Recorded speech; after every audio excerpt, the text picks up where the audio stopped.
Quick note: this is an automated educational summary of public medical sources: Mayo Clinic, the NIH, and Medline Plus. It is for tracking your health markers, not medical advice. Always confirm results with a licensed clinician. If you're dealing with joint pain that feels different from regular arthritis, you might be wondering if a blood test can help. Here's what Mayo Clinic and the NIH actually say about blood tests for psoriatic arthritis. In the next 9 minutes, we're walking through exactly what these tests measure, how much they cost in 2026, and how to order them online without waiting months for an appointment. Let's dig in. According to the Cleveland Clinic, psoriatic arthritis, or PA, combines skin symptoms, usually psoriasis, with joint inflammation. The NIH notes it affects around 30% of people with psoriasis, though not everyone develops both. Here's the twist: PA can develop before, after, or even without visible skin symptoms. That's why blood tests are so valuable. They detect inflammatory markers that signal PA is active before significant joint damage occurs.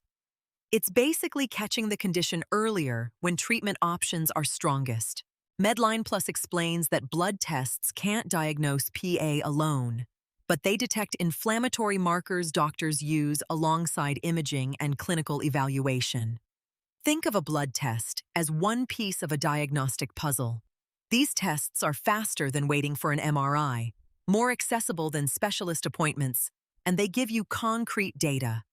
Instead of guessing whether inflammation is real, you have actual numbers to show your doctor. That's powerful. Mayo Clinic lists several markers doctors look for. The most common?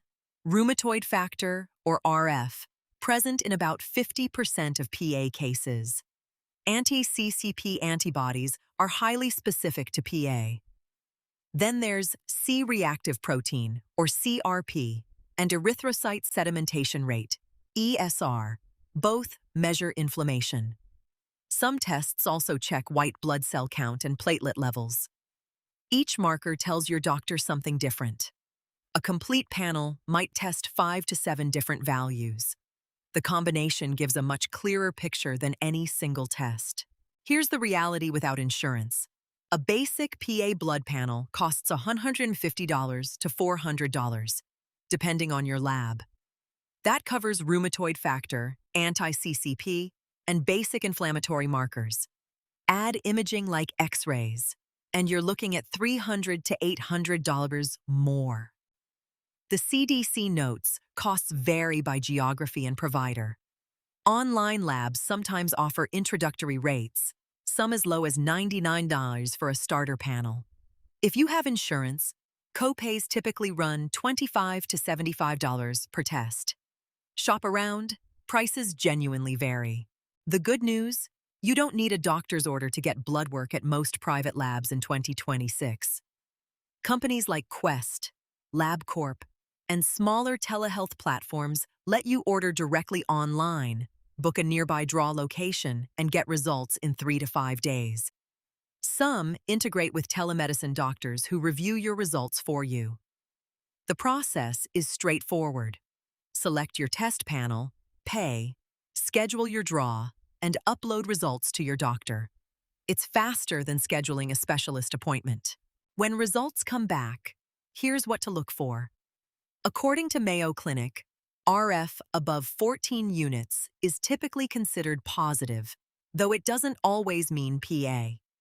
Anti-CCP above 20 units is more specific to PA. CRP above 3 milligrams per liter suggests active inflammation, and ESR above 20 millimeters per hour does the same. But here's the catch. Reference ranges vary by lab. Always check the normal range listed on your report. Your lab's numbers might differ slightly from another lab's. If your markers are elevated, that's not a diagnosis. It's a signal to see a rheumatologist or your primary care doctor. The NIH emphasizes PA requires clinical evaluation, examining your joints, reviewing your history, and possibly imaging. If your markers are normal but you still have symptoms, Don't assume you're clear. Some people have seronegative PA, meaning their blood work looks normal even though they have the condition. Either way, blood tests are just the starting point, not the finish line. Here's what you do next. If you're curious about your inflammatory markers, click the link in the description to find a lab near you or order online. Get your baseline numbers and share them with your doctor. The more data you bring to an appointment, the faster you get to answers. Now here's a question for you. What type of health tests are you interested in? Comment below and we will make a video about it.